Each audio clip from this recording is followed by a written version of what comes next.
નમસ્કાર મિત્રો, આજે આપણે રાજ્યશાસ્ત્ર વિષયના ઉપક્રમે ભારતમાં કારોબારી અને ન્યાયતંત્ર વિશે ચર્ચા કરવાના છીએ. હું professor Ganpat Desai, HK arts college. આપણી સાથે છે રાજ્યશાસ્ત્રના વિદ્વાન અધ્યાપક નિવૃત્ત રીડર પ્રોફેસર દિનેશભાઈ શુક્લ, જેઓ રાજ્યશાસ્ત્ર અને રાજકારણના ખૂબ જ ઊંડાનું અભ્યાસી છે. આજે આપણે ભારતની અંદર કારોબારી અને ન્યાયતંત્ર વિશે ચર્ચા કરવાના છીએ. એમાં ખાસ કરીને આપણે સંસદીય સરકારનો સ્વીકાર કર્યો છે અને ભારતમાં જે સરકાર જે છે એ સરકારના મુખ્ય 3 અંગો છે: ધારાસભા, કારોબારી અને ન્યાયતંત્ર. આ કારોબારી જે છે એ કારોબારી એ જે સરકાર ધારાસભાની અંદર જે કંઈ પણ કાર્યો કરવામાં આવે છે એ કારોબારી નીતિ વિષયક નિર્ણયો ઘડવાનું કામ ખાસ મોટા પ્રમાણે કરે છે. અને કારોબારીની અંદર રાજ્ય, ખાસ કરીને રાજકીય કારોબારી અને વહીવટી કારોબારી એવા 2 ભાગ પાડવામાં આવે છે. રાજકીય કારોબારીની અંદર વડાપ્રધાન કેન્દ્ર લેવલે અને રાજ્ય લેવલે મુખ્યમંત્રીઓનો સમાવેશ થતો આપણને જોવા મળે છે. એટલે કે આખું પ્રધાનમંડળ અને વડાપ્રધાન અને મુખ્યમંત્રી એ રાજકીય વહીવટદારમાં આપણને જોવા મળે છે. વહીવટી કારોબારીની અંદર ખાસ કરીને જે સનંદી અધિકારીઓ જે છે એ સનંદી અધિકારીઓનો સમાવેશ એ ખાસ કરીને વહીવટી કારોબારીમાં થતો આપણને જોવા મળે છે.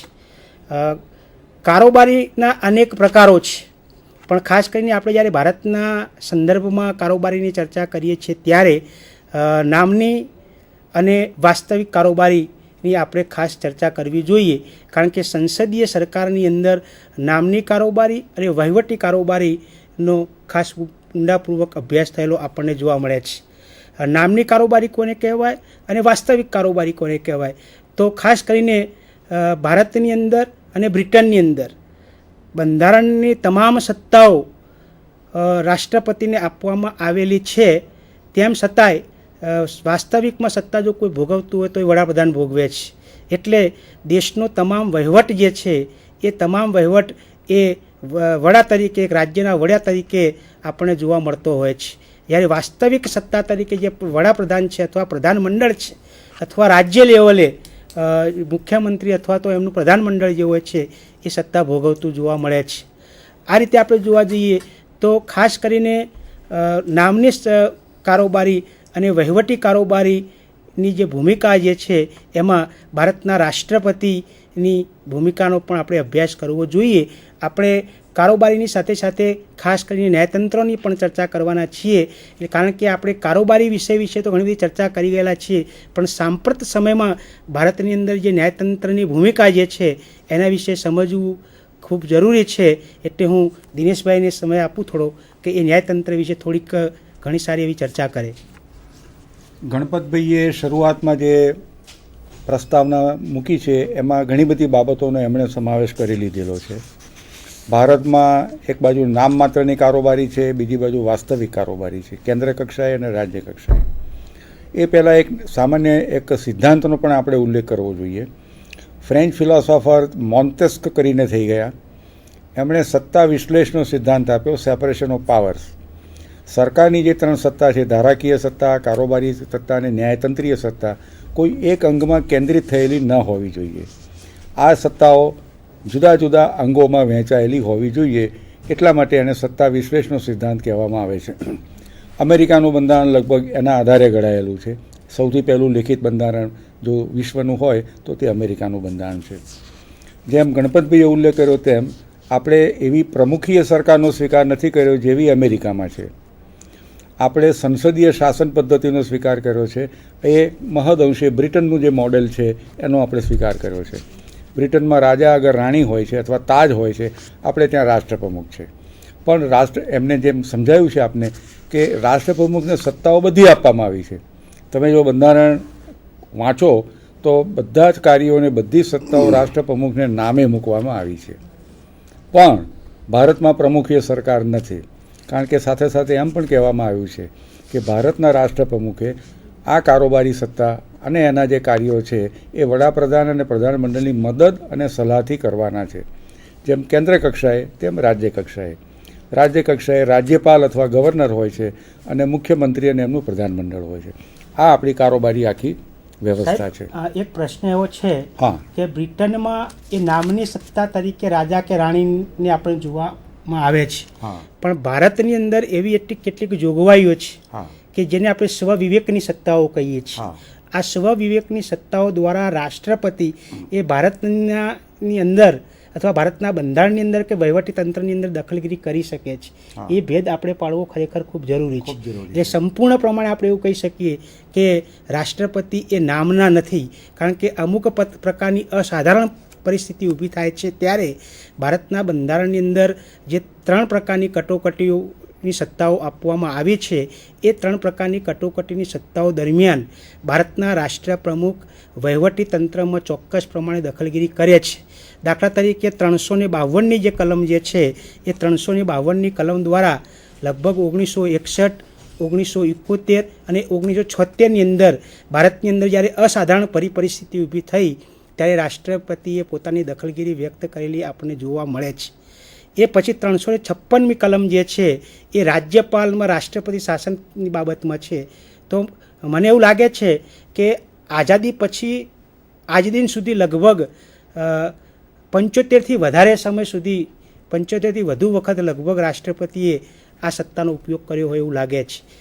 આર્થિક કટોકટીની જે સત્તા છે એ અત્યાર સુધી આપણા ભારતની અંદર એનો ઉપયોગ થયેલો આપણે જોવા મળતો નથી. એટલે એના સંદર્ભમાં આપણે એવું કહી શકીએ કે બ્રિટનની અંદર જે રાજા કે રાણીની સત્તાઓ આપવામાં આવી છે નામની, એના કરતાં ભારતના રાષ્ટ્રપતિને આપણા બંધારણની અંદર સ્વવિવેકની સત્તાઓ આપવામાં આવેલી છે. ગણપતભાઈએ જે સ્વવિવેકની સત્તાનો ઉપયોગ કર્યો, ઉલ્લેખ કર્યો, પણ આ કટોકટીની તમામ સત્તાઓ, રાષ્ટ્રની સલામતી વિષયક કટોકટી, બંધારણીય કટોકટી ઊભી થઈ હોય કોઈ રાજ્યની અંદર, અથવા તો નાણાકીય કટોકટી, આ તમામ સત્તાઓનો ઉપયોગ રાષ્ટ્રપ્રમુખે વડાપ્રધાન અને પ્રધાનમંડળની સલાહથી જ કરવાનો છે. એમણે જે સ્વવિવેકની સત્તાનો જે ઉલ્લેખ કર્યો એમાં સમજવા જેવું છે. દાખલા તરીકે 2 મહત્ત્વની સ્વવિવેકની સત્તાઓ છે. એક તો લોકસભાની અંદર કોઈ પણ પક્ષને સ્પષ્ટ બહુમતી મળી ન હોય ત્યારે વડાપ્રધાન તરીકે કોને આમંત્રણ આપવું, વડાપ્રધાન બનવા માટે કોને આમંત્રણ આપવું એ નક્કી કરવાની સ્વવિવેકની સત્તા રાષ્ટ્રપ્રમુખને છે. એ માટે રાષ્ટ્રપ્રમુખ જુદા જુદા નેતાઓ સાથે ચર્ચા વિચારણા કરી શકે, અને જો સ્પષ્ટ બહુમતી ન હોય તો એ કોઈ એક નેતાને વડાપ્રધાન તરીકે નિમે અને ત્યાર પછી એમને કહેવામાં આવે કે તમે 15 દિવસમાં કે 10 દિવસની અંદર વિશ્વાસનો મત લઈ લો. કારણ કે સંસદીય શાસન પદ્ધતિમાં રાષ્ટ્રપ્રમુખને સલાહ આપવા માટે અને મદદ કરવા માટે પ્રધાનમંડળ તો જોઈએ જ. આ બધી સત્તાઓનો ઉપયોગ તેઓ જાતે કરી શકતા નથી. એટલા માટે આ એક સ્વવિવેકની સત્તા આપવામાં આવી છે કે 3-4 નેતાઓ જો દાવો કરતા હોય કે તમે અમને વડાપ્રધાન બનાવો તો પહેલાં એમને એક વ્યક્તિને બોલાવે, એમને નિમે વિશ્વાસનો મત લેવાનો, કે ધારો કે વિશ્વાસનો મત લેવામાં નિષ્ફળ જાય તો બીજાને બોલાવે, એમને કહે કે તમે વિશ્વાસનો મત લો. એ પણ જો નિષ્ફળ જાય તો રાષ્ટ્રપ્રમુખને એવું લાગે કે આ લોકસભા લોકોનો વિશ્વાસ ગુમાવી બેઠી છે, માટે આ લોકસભાનું વિસર્જન કરી દેવું જોઈએ અને નવેસરથી ચૂંટણી યોજવી જોઈએ. આ નિર્ણય લેવાની સત્તા છે એને આપણે સ્વવિવેકની સત્તા કહી શકીએ. આ પ્રકારની પરિસ્થિતિ દિનેશભાઈ હું તમને જણાવું કે અટલ બિહારી વાજપેયીજીની સરકાર જ્યારે આવી એ ટાઈમે ખરેખર રાષ્ટ્રપતિ ખૂબ જ દ્વિધામાં હતા કે કોને સત્તાના સૂત્રો સોંપવા. ત્યારે અટલ બિહારી વાજપેયીજીને નિમંત્રણ આપવામાં આવ્યું અને એમને એવું કહ્યું કે આપ લોકસભાની અંદર બહુમતી પુરવાર કરો, અને એ બહુમતી પુરવાર કરી શક્યા નહોતા. આ પ્રકારની પરિસ્થિતિ જ્યારે ઊભી થાય છે ત્યારે રાષ્ટ્રપતિની જે ભૂમિકા છે અથવા એની જે સત્તા છે એનો ખ્યાલ આપણે ભારતના નાગરિકોને ખરેખર ખૂબ મોટા પ્રમાણમાં આવતો એટલે આવા સંજોગોમાં વડાપ્રધાનની પસંદગી કરવાની સત્તા, અને કોઈ પણ સંજોગોમાં લોકસભામાંથી વડાપ્રધાનની પસંદગી ન થઈ શકે, એટલે કે બહુમતીનો વિશ્વાસ ધારણ ન કરી શકે, તો લોકસભાનું વિસર્જન કરવાની સત્તા પણ રાષ્ટ્રપ્રમુખને છે. અને આવા સંજોગોમાં રાષ્ટ્રપ્રમુખ વડાપ્રધાનની સલાહ અનુસાર ચાલવા માટે બંધાયેલા નથી. પોતાની રીતે પરિસ્થિતિનો તાગ મેળવીને આ સત્તાઓનો તેઓ ઉપયોગ કરી શકતા હોય છે. એ દ્રષ્ટિએ ભારતના રાષ્ટ્રપ્રમુખ તદ્દન જેને નામ માત્રના છે એવું આપણે કહી શકતા નથી. ક્યારેક એવું એમને માટે ઉલ્લેખ કરવામાં આવે છે, ખાસ કરીને અખબારોમાં, કે ભારતના રાષ્ટ્રપ્રમુખ તો રબર સ્ટેમ્પ જેવા છે. એવું તદ્દન નથી. આ સંજોગોની અંદર એ અત્યંત મહત્ત્વની પોતાની ભૂમિકા ભજવી શકે છે. પણ સાથે સાથે એ પણ આપણે યાદ રાખવું જોઈએ કે રાષ્ટ્રપ્રમુખને સલાહ આપવા માટે અને મદદ કરવા માટે વડાપ્રધાન અને પ્રધાનમંડળ તો જોઈએ જ, એ વિના તેઓ કશું કરી શકતા નથી. એટલે આપણે સાહેબ એક બીજા મુદ્દાનો પણ ઉલ્લેખ કરી લઉં. રાજ્યોની અંદર રાષ્ટ્રપ્રમુખના શાસનની જોગવાઈ છે. કોઈ રાજ્યની અંદર સરકારની રચના ન થઈ શકે તેમ હોય તો 356 અનુચ્છેદ હેઠળ રાષ્ટ્રપ્રમુખનું શાસન ત્યાં લાદી શકાય છે.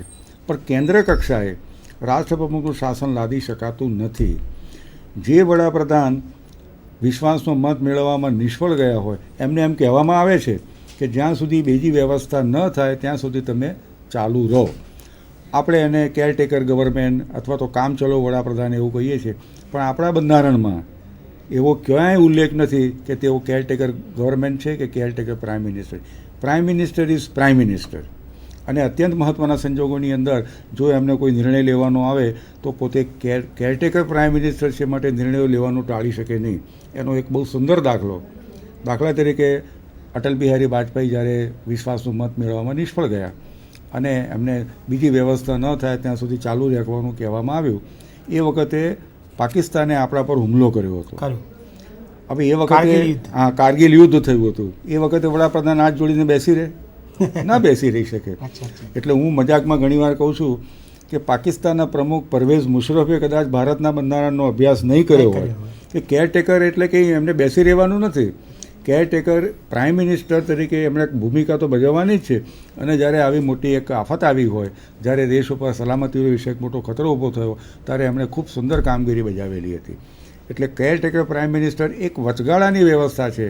જ્યાં સુધી બીજા કોઈ નેતા વિશ્વાસનો મત પ્રાપ્ત ન કરી શકે અથવા નવી ચૂંટણી થઈ અને નવેસરથી લોકસભાની રચના થાય અને નવી સરકાર ન રચાય ત્યાં સુધી એમણે એ સ્થાન ભોગવવાનું છે. પણ પ્રાઇમ મિનિસ્ટરની જે કંઈ સત્તાઓ છે એ સત્તાઓ તો તેઓ એ વખતે એનો ઉપયોગ કરે જ છે, કારણ કે રાષ્ટ્રપ્રમુખ જાતે આ સત્તાઓનો ઉપયોગ કરી શકતા નથી. એટલી સ્પષ્ટતા આપણે ખાસ કરી લેવી જોઈએ. એટલે દિનેશભાઈ એનો અર્થ એવો થયો હા કે કામચલાઉ સરકારની જે સત્તાઓ જે છે એ બંધારણની અંદર જે સત્તાઓ આપવામાં આવી છે તમામ સત્તાઓનો ઉપયોગ એ કામચલાઉ સરકાર દરમિયાન પણ એ કરી શકે છે. બરાબર છે. અને એ તમામ સત્તાઓનો એ ઉપયોગ કરી શકતા હોવાથી આપણે ક્યારે પણ એવું ન ભૂલી શકીએ કે આ ટેક ઓવર સરકાર હોવાથી કંઈ પણ નિર્ણયો નહીં લઈ શકે. એવી ભૂલ પાકિસ્તાને કરી હતી, પણ એની સામે આપણે જવાબ પણ આપેલો હતો અને આપણે એ યુદ્ધ જીત્યા પણ હતા. એટલે આ હકીકતમાં આ રીતે આપણે જોવા જઈએ તો રાષ્ટ્રપતિની જે સત્તાઓ જે છે એ રાષ્ટ્રપતિની સત્તાઓનો ઉપયોગ વડાપ્રધાન કરે છે. પણ હું એવું કહેવા માગું છું કે રાષ્ટ્રપતિની જે સત્તા છે એ રાષ્ટ્રપતિની સત્તા એ ખરેખર ભરેલી બંદૂક જેવી હોય છે, દારૂની ભરેલી બંદૂક જેવી. કારણ કે એના ઘોડા પર એનો હાથ હોય છે અને એ ઘોડો ક્યારે દબાવવો કે ક્યારે ન દબાવવો એ એની જવાબદારી એ રાષ્ટ્રપતિ પાસે હોય છે. એટલે કયા પ્રકારની પરિસ્થિતિમાં રાષ્ટ્રપતિએ કેવા નિર્ણયો લેવા એ જોવાનું કામ રાષ્ટ્રપતિએ પણ કરવાનું હોય છે. એક નાનો ઉલ્લેખ કરી લેવો જોઈએ કે બંધારણ જો તમે ધ્યાનપૂર્વક વાંચો તો એમ કહેવામાં આવ્યું છે કે during the pleasure of the president, રાષ્ટ્રપ્રમુખની જ્યાં સુધી ખુશી હોય ત્યાં સુધી વડાપ્રધાન અને પ્રધાનમંડળ એમની સત્તા ભોગવશે. આ ખુશી અથવા પ્લેઝર એટલે શું? પ્લેઝર એટલે પ્રેસિડેન્ટનું પર્સનલ પ્લેઝર નથી, રાષ્ટ્રપ્રમુખની અંગત મરજી કે ખુશી નથી. લોકસભાની બહુમતીની ખુશી અથવા તો મરજી એ ખરેખર એને આધારે એમણે કામ કરવાનું છે. જો લોકસભા અવિશ્વાસની દરખાસ્ત પસાર કરે અને રાષ્ટ્રપ્રમુખ ગમે એટલું ઈચ્છતા હોય કે આ વ્યક્તિને વડાપ્રધાન તરીકે આપણે ચાલુ રાખવી જોઈએ તો એ ચાલુ રાખી શકતા નથી. એમને તરત રાજીનામું આપી દેવું પડે. રાજીનામું આપવા માટે તરત જ એમણે રાષ્ટ્રપ્રમુખ ભવન પર જવું પડે, રાષ્ટ્રપતિ ભવન પર જવું પડે અને રાષ્ટ્રપ્રમુખ એમને કહે કે તમે જ્યાં સુધી બીજી વ્યવસ્થા ઊભી ન થાય, ઓલ્ટરનેટિવ એરેન્જમેન્ટ જ્યાં સુધી તૈયાર ન થાય ત્યાં સુધી તમે વડાપ્રધાન તરીકે ચાલુ રહો. આપણે એમને કેરટેકર ગવર્મેન્ટ કે રખેવાળ સરકાર કહીએ છીએ, એ તો આપણે એક ઉપજાવી કાઢેલી આપણી શબ્દ રચના છે, અખબારોમાં એવી રીતે કરવામાં આવે છે. પણ prime minister is prime minister, એ વસ્તુ આપણે ખાસ ધ્યાનમાં રાખવાની. હવે મને લાગે છે કે આપણે એની ચર્ચા કરી, હવે ન્યાયતંત્રની ચર્ચા કરીએ. કારણ કે ભારતમાં કારોબારી અને સંસદ એટલે કે પાર્લામેન્ટ એકબીજાની સાથે ગાઢ મળીને કામ કરે છે. એટલે દાખલા તરીકે કારોબારીનું કામ કાયદાઓનો અમલ કરવાનું છે વગેરે. ધારાસભાનું કામ જે ખરડાઓ એની સમક્ષ મૂકવામાં આવ્યા છે એ ખરડાઓ પર ચર્ચા કરીને પસાર કરવાનું છે. ખરેખર ધારાસભા ધારા ઘડતી નથી. આપણે એમ કહીએ છીએ કે ધારાસભા ધારા ઘડે છે. વ્યવહારમાં શું થાય છે કે જે તે ખાતાના પ્રધાન એમને લગતો જે કંઈ વિષય હોય એની ચર્ચા પહેલાં કેબિનેટમાં કરવામાં આવે છે. કેબિનેટ અત્યંત મહત્ત્વના નીતિ વિષયક નિર્ણયો લે છે. જો એ નિર્ણયોને અમલમાં મૂકવા માટે કોઈ નવા ખરડાની જરૂર હોય તો એ ખરડો તૈયાર કરવાનું કામ જે તે ખાતાના પ્રધાન કરે છે. ઓફકોર્સ કાયદા ખાતાના પ્રધાનની સાથે ચર્ચા વિચારણા કરી એટલે એનો એક મુસદ્દો તૈયાર થાય છે. એ મુસદ્દો કેબિનેટમાં રજૂ કરવામાં આવે છે. કેબિનેટમાં મંજૂરી મળ્યા પછી જે તે ખાતાના કે જે તે મંત્રાલયના મિનિસ્ટર છે એ ખરડો લોકસભામાં અને રાજ્યસભામાં રજૂ કરે છે. એટલે એનો અર્થ એવો થયો દિનેશભાઈ હા, કે કાયદાઓ ઘડવાનું કામ ખરેખર કેબિનેટ કરે છે એક્ઝેક્ટલી. અને એ કાયદાઓ વિશેનો નીતિ વિષયક નિર્ણયો લઈ અને પછી એને સંસદની અંદર મૂકવામાં આવે છે. હા. અને સંસદની અંદર સત્તાધારી પક્ષ અને વિપક્ષ એ બંને ચર્ચાઓ કરે છે બરાબર. કે આ કેબિનેટે જે કંઈ પણ ખરડો રજૂ કર્યો છે એ કેટલા માટે યોગ્ય છે એના વિશેની સંપૂર્ણ ચર્ચા વિચારણા કરવામાં આવે છે. બરાબર. કારણ કે સત્તાધારી પક્ષની પાસે સ્પષ્ટ બહુમતી હોય તો કદાચ કેબિનેટે લીધેલા નિર્ણયો એ બહુ સફળપૂર્વક સંસદમાંથી પસાર કરવામાં આવે છે. બરાબર. પણ જ્યારે સ્પષ્ટ બહુમતી નથી હોતી ત્યારે અથવા તો વિરોધ પક્ષ જો મજબૂત હોય તો એના વિશે ખૂબ જ મોટા પ્રમાણની અંદર ઉગ્ર ચર્ચાઓ થતી આપણને જોવા મળે છે. દાખલા તરીકે હમણાં જ આપણે કહીએ તો મનમોહન સિંહની સરકારે જે અણુ કરાર કર્યો ત્યારે આ અણુ કરાર બાબતની અંદર ખૂબ મોટા પ્રમાણની અંદર ચર્ચા થયેલી જોવા મળતી હતી. અને આજના સંદર્ભમાં આપણે ચર્ચા કરીએ તો આ લોકપાલનો જે મુદ્દો જે છે એ લોકપાલના મુદ્દા બાબતે પણ ખાસ કરીને સંસદમાં ખૂબ મોટા પાયે ચર્ચા થયેલી જોવા મળતી હતી. એટલે સંસદનું કામ જે ખરડો રજૂ કરવામાં આવ્યો છે એ ખરડા પર વિગતવાર ચર્ચા વિચારણા કરવાનું છે. એના ઉપર જો એમેન્ડમેન્ટ મૂકવામાં આવે, સુધારા મૂકવામાં આવે તો સુધારા ઉપર ચર્ચા વિચારણા કરવાનું છે. ત્યાર પછી એ સુધારા ઉપર મતદાન લેવાનું છે અને ત્યાર પછી આખા ખરડા ઉપર મતદાન લેવાનું છે. લોકસભામાં ખરડો પસાર થાય પછી રાજ્યસભામાં જાય અથવા રાજ્યસભામાં પસાર થયેલો ખરડો લોકસભામાં આવે તો લોકસભા પસાર કરે. હા, નાના ખરડો માત્ર લોકસભામાં જ રજૂ થાય ત્યાર પછી તે રાજ્યસભામાં જાય. એવી રીતે અંદાજપત્રની બાબતમાં તો આ જે પાર્લામેન્ટના આપણા જે બંને ગૃહો છે લોકસભા અને રાજ્યસભા એની આપણે વાત કરીએ અને બંને સાથે મળીને કામ કરતા હોવાથી આપણે એ બંનેની સાથે થોડી ચર્ચા કરી. કારણ કે કારોબારીની ચર્ચા કરતા હો ત્યારે સંસદનો ઉલ્લેખ તમારે કરવો પડે. કારણ કે સંસદના સભ્યોમાંથી કારોબારીના સભ્યોની રચના કરવામાં આવે છે. પ્રધાનમંડળના સભ્યો પહેલાં સંસદમાં ચૂંટાયેલા હોવા જોઈએ, કાં તો લોકસભામાં કાં તો રાજ્યસભામાં. કોઈ કારણસર ચૂંટાયેલા ન હોય તો એમને 6 મહિનાની મુદતની અંદર કાં તો રાજ્યસભામાં કાં તો લોકસભામાં ચૂંટાઈ આવવો ફરજિયાત છે. જો ચૂંટાઈ આવવામાં નિષ્ફળ જાય તો એમણે પ્રધાનમંડળમાંથી રાજીનામું આપી દેવું પડે છે. એટલે આટલી સ્પષ્ટતા આપણે એટલા માટે કરવી જોઈએ કે આપણી જે કારોબારી છે સંસદીય શાસન પદ્ધતિમાં એ પોતાના જન્મ માટે કારોબારી સંસદ ઉપર આધાર રાખે છે. એટલે સંસદ કારોબારીની જન્મદાતા છે અને એ સંસદને તેઓ જવાબદાર છે. જ્યાં સુધી વિશ્વાસ ધારણ કરતા હોય ત્યાં સુધી તેઓ સત્તા પર રહી શકે, નહીં તો અવિશ્વાસની દરખાસ્ત પસાર થાય અથવા વિશ્વાસની દરખાસ્ત પસાર ન થાય તો તરત તેમને હોદ્દા પરથી રાજીનામું આપી દેવું પડે છે. એટલે દિનેશભાઈ આપણે સંસદીય સરકારનો સ્વીકાર કર્યો છે હાજી. અને જ્યાં જ્યાં સંસદીય સરકાર અસ્તિત્વમાં હોય હા. ત્યાં ધારાસભા અને કારોબારી બંને પરસ્પર સંકળાયેલા છે, બરાબર. પરસ્પર ગાઢ રીતે સંકળાયેલા છે અને એકબીજાને પરસ્પર સહકારથી કામ કરવું પડે છે. જેના સંદર્ભમાં જે ન્યાયતંત્ર છે હા. એ ન્યાયતંત્ર બિલકુલ સ્વતંત્ર છે. હા. એટલે આપણે ધારાસભા અને કારોબારીની ચર્ચા કર્યા પછી હા. ભારતના વહીવટી તંત્રમાં ન્યાયતંત્રનું શું મહત્વ છે ખરેખર એના વિશે ચર્ચા કરવી ખૂબ જરૂરી બહુ છે. જરૂરી, સાચી અને વાત છે. ન્યાયતંત્ર અત્યારે હાલ કેવા પરિસ્થિતિમાં ઊભું છે અને અત્યારે હાલ જે પ્રકારની પરિસ્થિતિ સાંપ્રત રાજકારણની ઊભી થઈ છે એ રાજકારણની અંદર ન્યાયતંત્ર કેટલું સક્રિય છે એના વિશેની ચર્ચા કરવી ખરેખર દિનેશભાઈ ખૂબ જરૂરી છે. આપણા બંધારણની અંદર ન્યાયતંત્રને સ્વતંત્ર અને નિષ્પક્ષ રાખવા માટે ઘણી બધી જોગવાઈઓ કરવામાં આવી છે. ન્યાયતંત્રના ન્યાયમૂર્તિઓની નિમણૂકથી માંડીને એમને દૂર કરવાની પદ્ધતિ, એમના પગાર, ભાડા, ભથ્થા વગેરે બધી બાબતોની વિગતવાર બહુ સ્પષ્ટ ચર્ચા કરવામાં આવી છે. એટલે ભારતના બંધારણના ઘડવૈયાઓ સાચા અર્થમાં ન્યાયતંત્રને ધારાસભા એટલે કે પાર્લામેન્ટ અને કારોબારીથી સ્વતંત્ર, નિષ્પક્ષ, અલગ રાખવાનો એમણે બંધારણમાં બહુ ખૂબ સરસ પ્રયત્ન કરેલો છે. આપણે ત્યાં ન્યાયતંત્ર ભલે આપણે સમવાયતંત્રની એક માળખું આપણે સ્વીકાર્યું હોય પણ આપણે ત્યાં ન્યાયતંત્ર એકતંત્રી ધોરણે કામ કરે છે. સર્વોચ્ચ અદાલત ટોચ ઉપર છે. દરેક રાજ્યની અંદર એક વડી અદાલત છે જેને આપણે મધ્યમ સ્તરની અદાલત કહી શકીએ. એની નીચે જિલ્લાની અદાલતો છે અને એની નીચે કામ ચલાવનારી જે અદાલતો નીચલી છે અદાલત. જેને આપણે ટ્રાયલ કોર્ટ કહીએ ટ્રાયલ છીએ કોર્ટ. અથવા જેને સબસિડરી જ્યુડિશરી કહેવામાં આવે છે. એટલે એક તંત્રીય ધોરણે ન્યાયતંત્રની રચના એક કરવામાં પ્રકારનું આવી છે. પિરામિડ આકારનું હા, એક ન્યાયતંત્ર. પિરામિડ છે. સૌથી ટોચ આકારનું ઉપર ન્યાયતંત્ર સૌથી આપવામાં ટોચ ઉપર આપણે સર્વોચ્ચ અદાલત છે. એટલે એ પણ ખાસ આપણે ધ્યાનમાં રાખવું જોઈએ. એટલે ન્યાયતંત્રની બાબતમાં જે જોગવાઈઓ કરવામાં આવી છે એ ઘણી મહત્ત્વની જોગવાઈઓ છે અને તેથી કરીને ન્યાયતંત્ર બંનેથી અલગ રહી શકે, સ્વતંત્ર રહી શકે, નિષ્પક્ષ રહી શકે એ માટે ન્યાયતંત્રના ન્યાયમૂર્તિઓની આપણે ચૂંટણી કરતા નથી. નથી. હા, એ આપણે ધ્યાનમાં રાખવાનું. અમેરિકાના કેટલાક રાજ્યોમાં ન્યાયમૂર્તિઓની ચૂંટણી કરવામાં આવે છે, પણ ન્યાયમૂર્તિની ચૂંટણી કરવામાં આવતી નથી, એમની નિમણૂક કરવામાં આવે છે.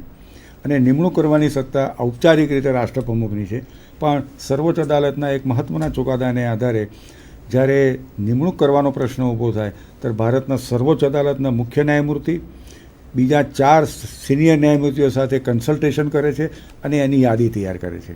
પછી તે સર્વોચ્ચ અદાલતના ન્યાયમૂર્તિઓ હોય કે રાજ્યની વડી અદાલતના ન્યાયમૂર્તિઓ હોય, જેને કોલેજિયમ એવું નામ આપવામાં આવ્યું છે. એ વિશે અત્યારે ઠીક પ્રમાણમાં વિવાદ ઊભો થયો છે. પણ આવી રીતે જ્યારે ભલામણો કરવામાં આવે ત્યારે એ ભલામણોને રાષ્ટ્રપ્રમુખે એમની નિમણૂક કરવાની છે. અલબત્ત એમાં વડાપ્રધાન, કાયદાપ્રધાન વગેરેની સંમતિ હોવી જરૂરી છે, પણ નિમણૂક કરવાની સત્તા રાષ્ટ્રપ્રમુખને છે અને એ બાબતની અંદર સામાન્ય રીતે વડાપ્રધાન સલાહ આપતા હોય છે. પણ આ કોલેજિયમને કારણે જે નામ મોકલવામાં આવ્યા એ નામ પ્રમાણે એમને નિમણૂક કરવાની છે કેન્દ્રમાં, સર્વોચ્ચ અદાલતમાં અને રાજ્યમાં. તો આ એની નિમણૂક કરવા બાબતની જે જોગવાઈઓ છે એની આપણે વાત કરી. એવી જ રીતે પગાર, ભાડા, ભથ્થાની પણ જોગવાઈ કરવામાં આવી છે. આપણા બંધારણમાં ન્યાયમૂર્તિઓને કેટલો પગાર મળશે એ પરિશિષ્ટમાં જ મૂકી દેવામાં આવેલું છે. એટલે જ્યારે એમના પગાર વધે ત્યારે આપણે પરિશિષ્ટમાં બંધારણમાં સુધારો કરવો પડે છે. કેટલીક બાબતોનો સમાવેશ એ આપણા બંધારણમાં અથવા એના પરિશિષ્ટમાં કરવામાં આવેલો છે.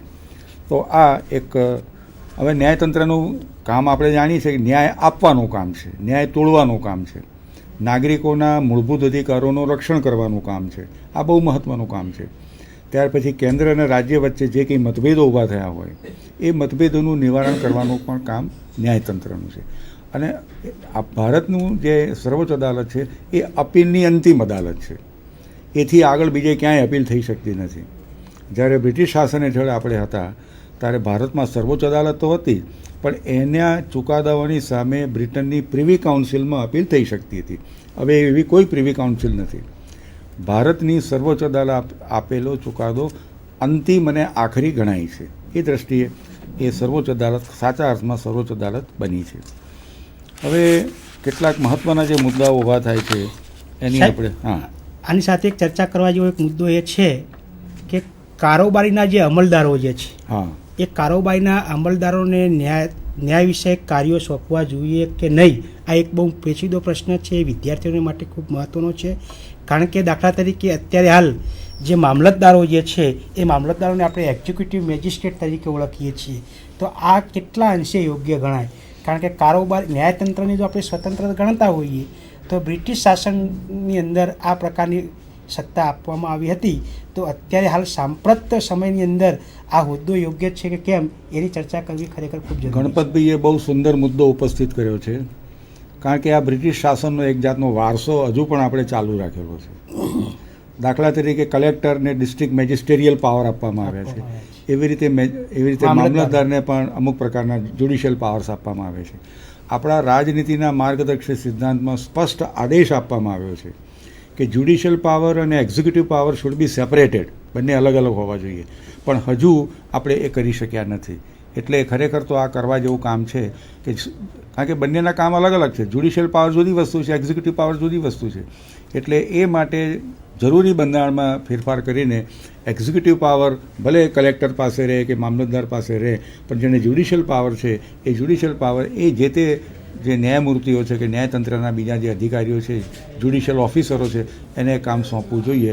આ માર્ગદર્શક સિદ્ધાંતમાં આપવામાં આવેલો આદેશ છે, પણ હજુ સુધી આપણે એને અમલમાં મૂકી શક્યા નથી. એટલે મેં શરૂઆતમાં કહ્યું કે બ્રિટિશ શાસનનો વારસો હજુ આપણે ચાલુ રાખ્યો છે, જે ખાસ કરીને આજે જે સેપરેશન ઓફ પાવરનો સિદ્ધાંત છે એની સાથે સુસંગત નથી, એટલી આપણે સ્પષ્ટતા એટલે કરવી ન્યાયતંત્રનું એક અગત્યનું કાર્ય જો કોઈ હોય તો એ કહી શકીએ કારોબારીએ કરેલા કાર્યો એ યોગ્ય છે કે અયોગ્ય છે, હા. અથવા કારોબારી જે નિર્ણયો લે છે એ યોગ્ય છે કે એ અયોગ્ય છે, એ નક્કી કરવાનું કામ જો કોઈ કરતું હોય તો એ ન્યાયતંત્ર કરે છે. બરાબર છે. અને એટલા માટે અત્યારે હાલ ન્યાયતંત્ર કેટલા પ્રકારની અંદર સ્વતંત્ર છે અથવા તો ન્યાયતંત્ર કેવા પ્રકારના વિચારો વ્યક્ત કરે છે એ પણ બહુ પ્રશ્ન ઊભો થયેલો જોવા મળે છે.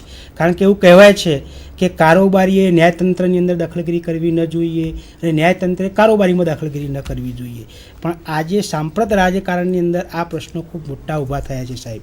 દાખલા તરીકે ગુજરાતની અંદર રાજ્યપાલે જે લોકાયુક્તની નિમણૂક કરી એ લોકાયુક્તની નિમણૂકમાં રાજ્યપાલને કેટલા પ્રમાણમાં સત્તા આપવામાં આવી છે અથવા આવા પ્રકારની સત્તા રાજ્યપાલ પાસે હોય ખરી, આ પ્રશ્નો અત્યારે હાલ ખૂબ મોટા પ્રમાણમાં આપણે જોવા મળે છે. એટલે એ બાબતની સમજણ પણ આપણે વિદ્યાર્થીઓને આપવી જોઈએ.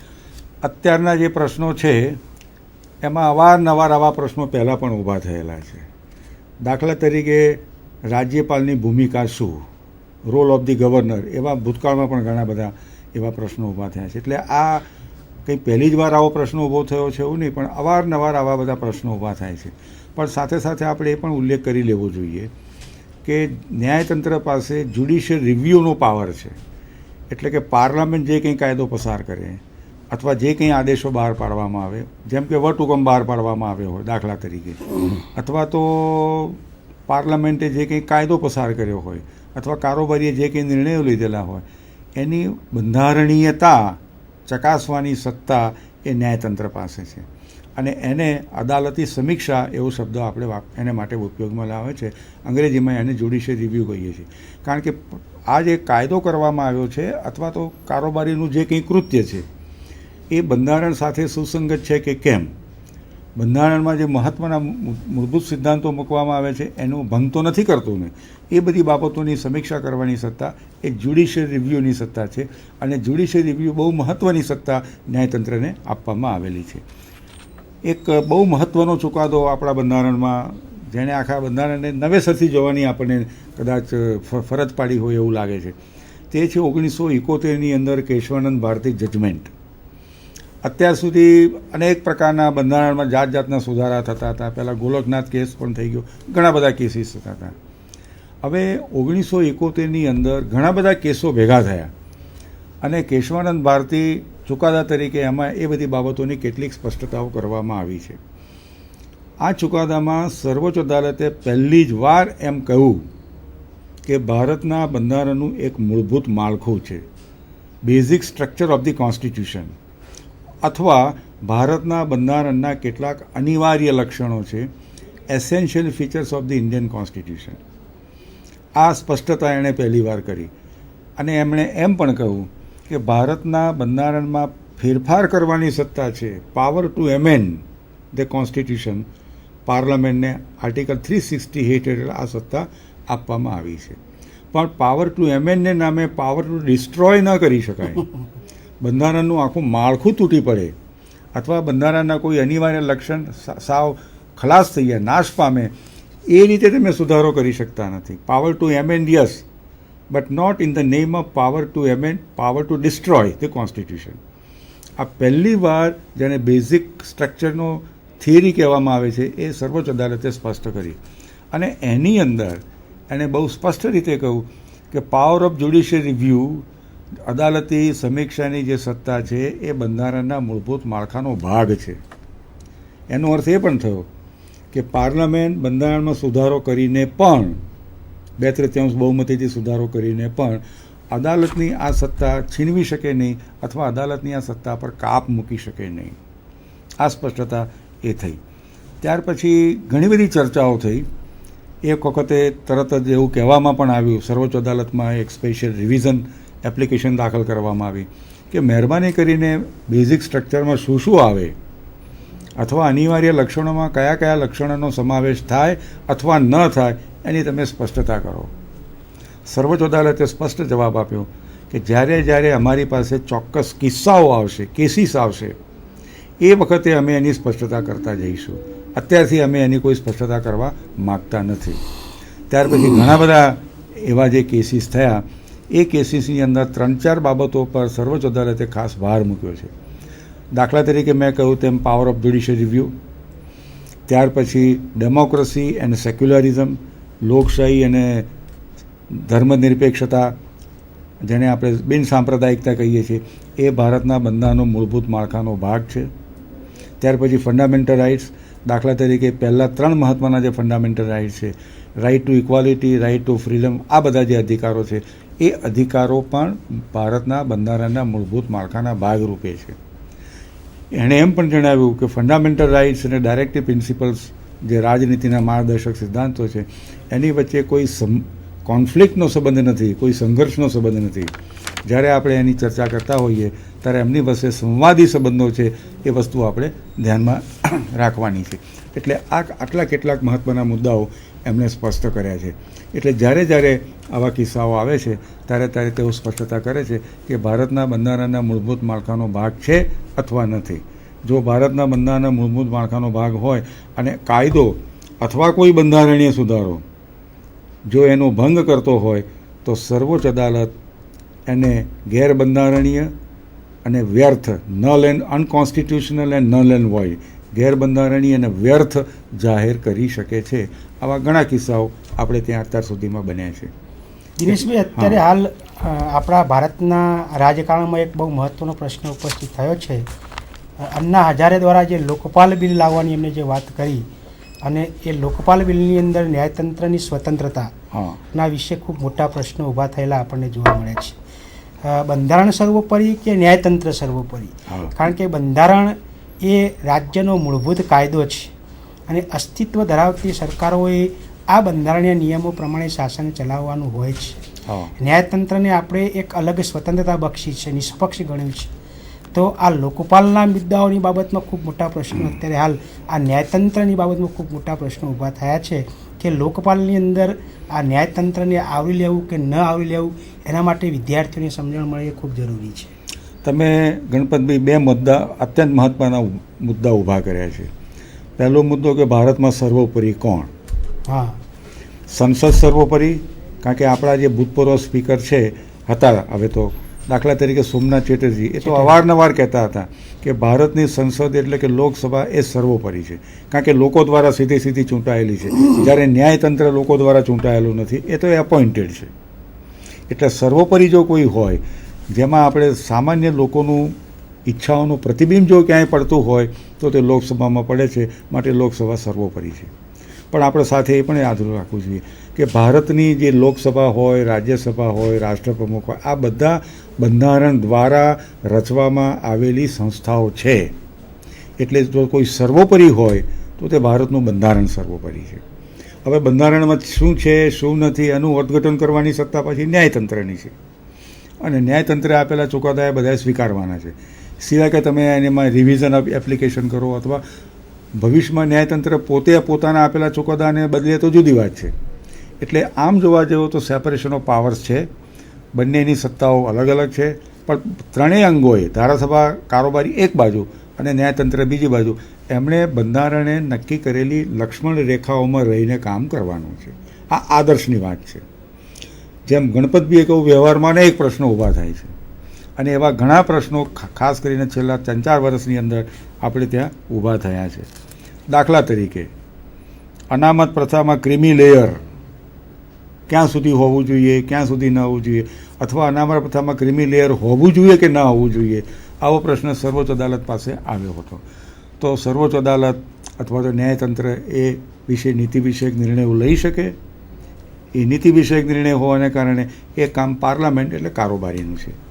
તો ન્યાયતંત્રે એમાં દખલગીરી ન કરવી જોઈએ એવો એક મત એમાંથી ઊભો થાય છે. બીજું સ્પેશિયલ ઇકોનોમિક ઝોનનો મુદ્દો ઊભો થાય છે.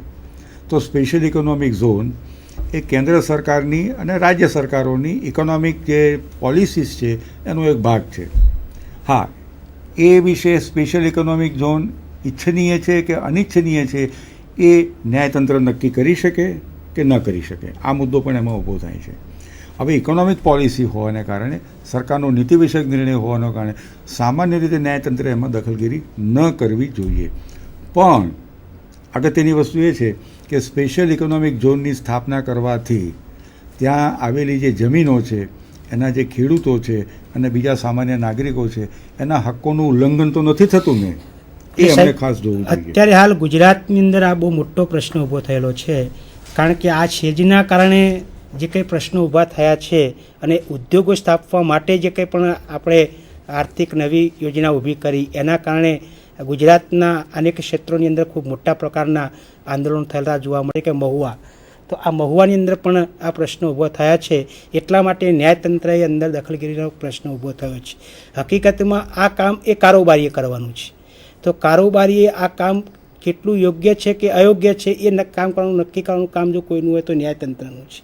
એટલે આવા પ્રકારના પ્રશ્નો જ્યારે ઊભા થાય છે ત્યારે કારોબારી અને ન્યાયતંત્રે એકબીજા સાથે કેટલા સુધી વચ્ચે અંદર દખલગીરી કરવી એ ખૂબ મોટો પ્રશ્ન ઊભો થતો આપણને જોવા મળે છે.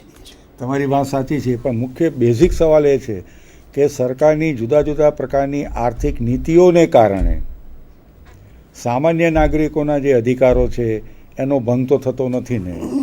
કારણ કે ભારતના બંધારણની અંદર ખાસ કહેવામાં આવ્યું છે, તમે આર્ટિકલ 32 જુઓ કે મૂળભૂત અધિકારોનું રક્ષણ કરવા માટે નાગરિકોને અદાલતોમાં જવાનો ખાસ અધિકાર આપવામાં આવ્યો છે, જેને આપણે રાઇટ ટુ કોન્સ્ટિટ્યુશનલ રેમેડીઝ અથવા તો બંધારણીય ઇલાજોનો અધિકાર કહીએ છીએ.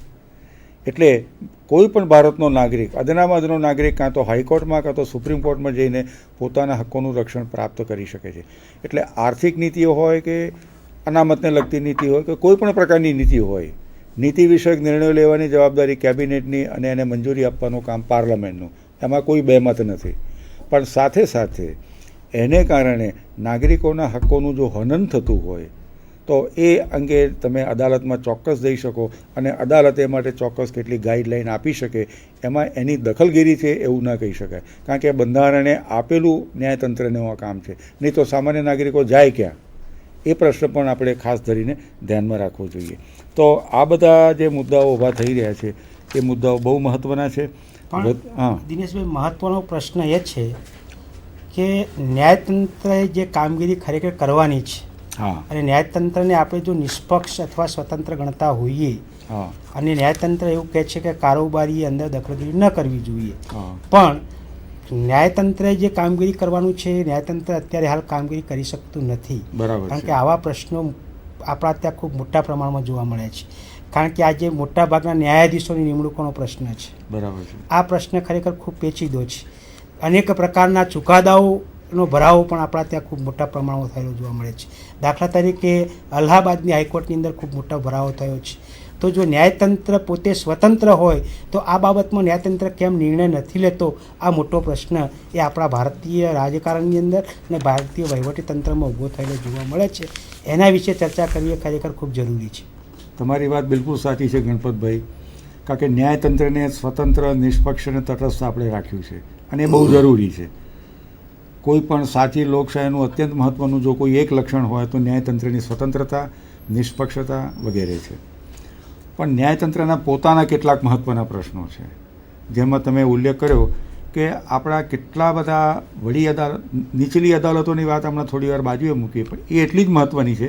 પણ અત્યારે ચર્ચાની અંદર આપણે વડી અદાલતો, હાઈકોર્ટ્સ અને સર્વોચ્ચ અદાલત, કેટલા બધા ન્યાયમૂર્તિની જગ્યાઓ ખાલી છે. 40% જેટલી ન્યાયમૂર્તિની જગ્યાઓ ખાલી છે અને આ જગ્યાઓ વર્ષોથી ભરાતી નથી. બીજી બાજુ તમે જેમ ઉલ્લેખ કર્યો તેમ કેસોનો ભરાવો ઉપરાઉપરી થઈ રહ્યો છે. 3 થી 3.5 કરોડ જેટલા કેસો આપણી જુદી જુદી અદાલતોમાં ભરાઈ ગયા છે, ભરાવો થયો છે, જેને બેકલોગ કહેવામાં આવે છે. હવે આ બધા કેસોનો નિકાલ ક્યારે થશે, કોણ કરશે, આ એક મોટો પ્રશ્ન છે. કારણ કે ઘણા એવું કહે છે, એક આપણા પત્રકારે એક ગણતરી કરી હતી કે અત્યારની ઝડપે જો ન્યાયતંત્ર કામ કરતું રહે તો આટલા બધા કેસોનો નિકાલ કરતી વખતે 350 વર્ષ થઈ જાય. હવે એમણે કેલ્ક્યુલેશન કરીને કર્યું છે કે જ્યારે કેસ દાખલ થાય છે ત્યારે પછી જ્યારે એનો છેલ્લો ચુકાદો આવે છે એમાં કેટલો બધો સમય જાય છે. તો એનો અર્થ એ થયો કે આ ન્યાયતંત્રે અંતર્મુખ થવાની જરૂર છે, કેટલીક અત્યંત મહત્ત્વના ફેરફારો કરવાની જરૂર છે. એ માટે જરૂર પડે તો એણે કારોબારી કે પાર્લામેન્ટને પણ કહેવું જોઈએ કે જેથી કરીને ન્યાયતંત્ર વધારે ને વધારે ઝડપી ન્યાય આપી શકે. વિલંબિત ન્યાય એ ન્યાયનો ઇનકાર છે. Delayed justice is a negation of justice. વર્ષો સુધી તમે બેસી રહો ને તમારા કેસનો ચુકાદો ન આવે એ કેવી ગંભીર પરિસ્થિતિ કહેવાય.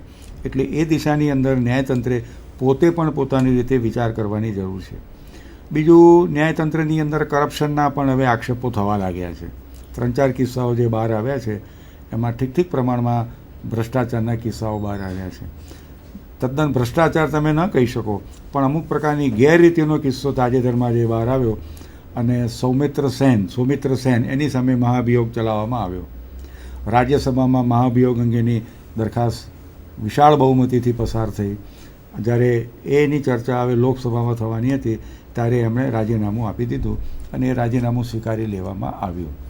એટલે આવા પણ ઘણા કિસ્સાઓ, જોકે આપણે ન્યાયમૂર્તિને દૂર કરવાની પદ્ધતિ ઘણી કઠિન છે, એટલે એમાં પણ જરૂરી ફેરફારો કરવા જોઈએ. તમે બીજો જે ઉલ્લેખ કર્યો ગણપતભાઈ, કે જન લોકપાલ બિલની અંદર જેને હાયર જ્યુડિશરી કહેવામાં આવે છે, વડી અદાલતો અને સર્વોચ્ચ અદાલતો, એનો સમાવેશ કરવો જોઈએ કે ન કરવો જોઈએ, આ વિશે બહુ મોટા પ્રમાણમાં મતભેદો ઊભા થયા છે. કારણ કે જો એનો સમાવેશ એમાં કરવામાં આવે તો તમે જન લોકપાલને અતિશય વિશાળ સત્તાઓ આપી રહ્યો છો. એટલું જ નહીં, પણ જન લોકપાલ એક સુપર જ્યુડિશરી તરીકે કામ કરે એવા પ્રકારની એક છાપ એમાં ઊભી થાય છે. એટલે સરકારે અને બીજા ઘણા બધાએ એનો સ્વીકાર કર્યો નથી. પ્રાઇમ મિનિસ્ટરનો મુદ્દો જુદા પ્રકારનો છે. જન લોકપાલમાં પ્રાઇમ મિનિસ્ટરનો સમાવેશ કરવો કે કેમ એ પણ વિવાદાસ્પદ મુદ્દો બન્યો છે. પણ ન્યાયતંત્રની જો વાત કરીએ, જેને ઉચ્ચતર ન્યાયતંત્રની જો વાત કરીએ, તો એ માટે સરકાર તરફથી ખાતરી આપવામાં આવી છે કે standards and accountability of the members of the higher judiciary, ઉચ્ચતર ન્યાયતંત્રના માટેના ધોરણો અને એમની ઉત્તરદાયિત્વ વિશેનો એક ખરડો તૈયાર કરવામાં આવ્યો છે. આપણા કાયદા ખાતાએ તૈયાર કરેલો છે અને કેબિનેટમાં મૂકવામાં પણ આવ્યો છે. કેબિનેટે એને મંજૂરી પણ આપી દેવામાં આવી છે. હવે પછી જ્યારે સંસદની બેઠક મળશે, જેને આપણે વિન્ટર સેશન કહીએ છીએ, શિયાળુ સત્ર, એમાં આ ખરડો રજૂ કરવાનું વચન પણ સરકારે આપેલું છે. આ ખરડા વિશે જરૂર આપણે ચર્ચા કરી શકીએ. પાર્લામેન્ટમાં એમાં ચર્ચા ચોક્કસ થઈ શકે. એમાં જે નબળીઓ હોય એ દૂર કરવાનો પ્રયત્ન પણ આપણે ચોક્કસ કરી શકીએ. પણ એ માટેનો એક અલગ કાયદો હોવો જોઈએ.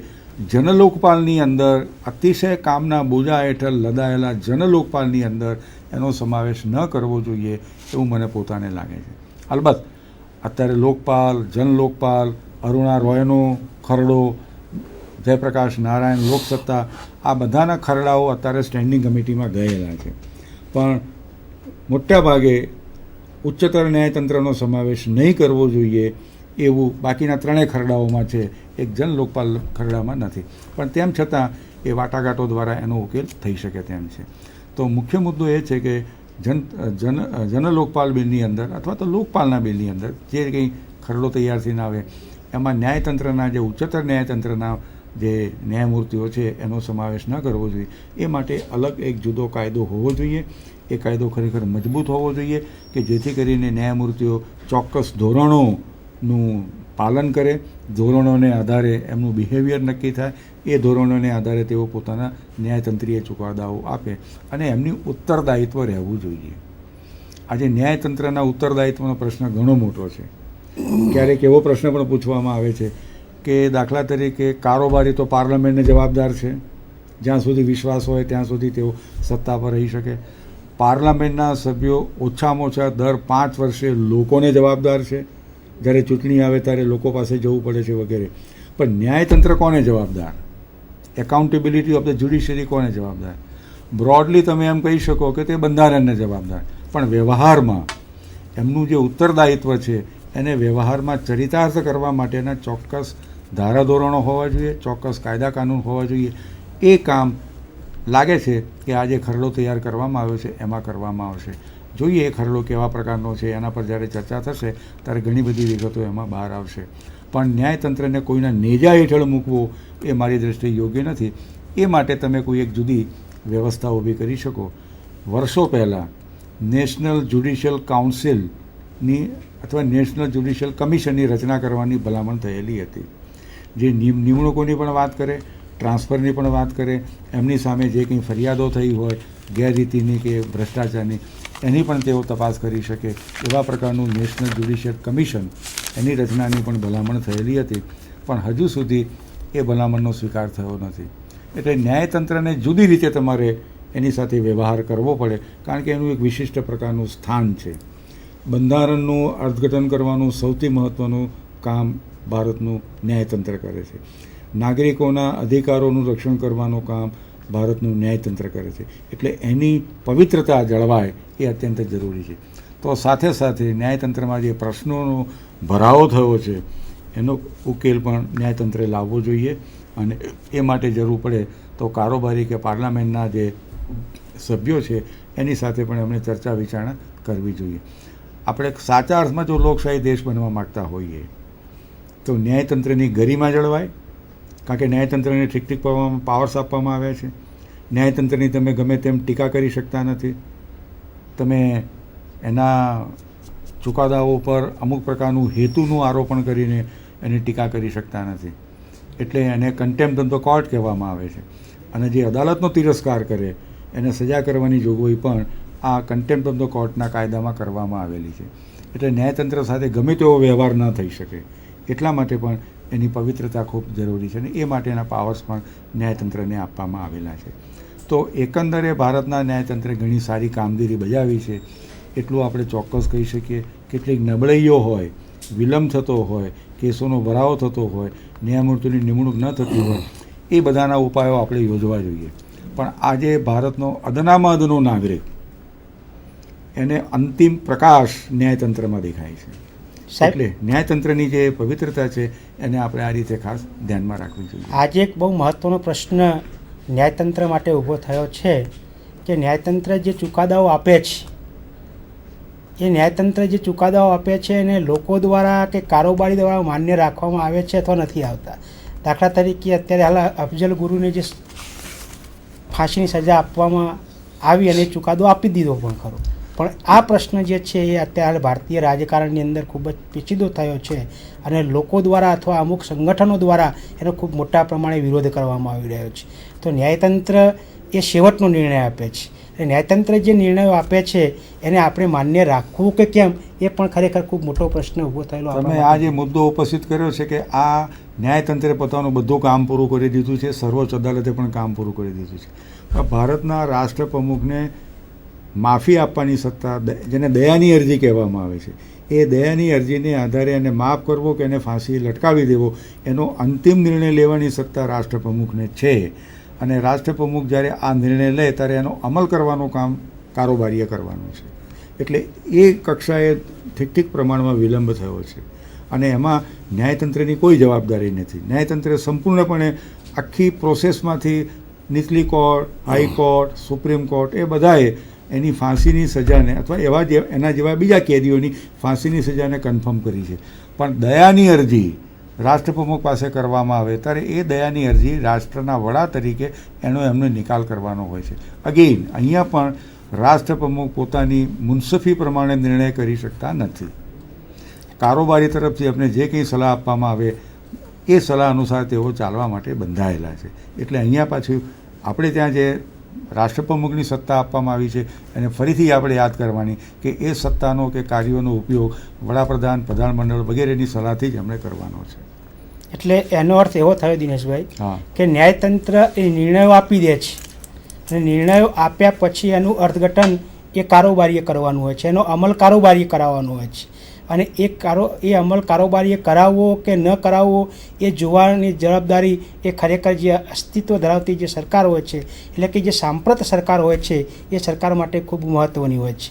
કારણ કે અત્યારે હાલ આ જે કંઈ પણ ચુકાદાઓ ન્યાયતંત્ર આપે છે એ ચુકાદાઓનો અમલ કરવાનું કામ જો કોઈ કરતું હોય તો એ કારોબારી કરે છે, અને કારોબારી જો લેટ કરે છે તો એનો અપયશ પણ એ કારોબારી કે અસ્તિત્વ ધરાવતી સરકાર માટે ખૂબ મોટા પ્રશ્નો ઊભા થયેલા જોવા મળે છે. એટલે ભારતના રાજકારણની અંદર આપણે જ્યારે કારોબારી અને ન્યાયતંત્રની ચર્ચા કરીએ છીએ ત્યારે ભલે આપણે ન્યાયતંત્રને સ્વતંત્ર અથવા નિષ્પક્ષ કહેતા હોઈએ, તેમ છતાંય પરસ્પર એકબીજા સાથે કંઈક ને કંઈક કોઈક પણ કામની અંદર સંકળાયેલા આપણને જોવા મળે છે. કારણ કે જે અદાલતો જે દ્વારા નિર્ણયો આપવામાં આવે છે એ નિર્ણયોને ખરેખર અમલમાં મૂકવાનું કામ જો કોઈ કરતું હોય તો કારોબારી કરે છે. એટલે કારોબારીએ કોઈને કોઈ રીતે ન્યાયતંત્ર સાથે અને ન્યાયતંત્રએ કોઈને કોઈ રીતે કારોબારી સાથે સંકળાયેલા રહેવું પડે છે, કારણ કે આપણે સંસદીય લોકશાહીનો સ્વીકાર કર્યો છે અને આ લોકશાહીનો સ્વીકાર કર્યો હોવાથી ન્યાયતંત્રની ભૂમિકા એ ખરેખર ખૂબ મોટા પ્રમાણમાં આપણને જોવા મળે છે. સાચી વાત છે, કારણ કે આખરે જો કોઈ કારોબારી અધિકારી, ઇવન કલેક્ટર હોય કે બીજા કોઈ સનંદી અધિકારી હોય, એ અદાલતે આપેલા ચુકાદાનો જો અમલ ન કરે તો એની સાથે કન્ટેમ્પ્ટ ઓફ ધ કોર્ટ થઈ શકે છે, અદાલતી તિરસ્કારની કાર્યવાહી થઈ શકે છે. પણ તમે જે કિસ્સાઓ આપ્યા એ ફાંસીની સજા કરવામાં આવી હોય એવા કિસ્સાઓ છે, જેમાં ખરેખર નિર્ણય લેવાનું કામ તો કારોબારીએ કરવાનું છે ને એ અંગેની જરૂરી સલાહ રાષ્ટ્રપ્રમુખને આપવાની છે.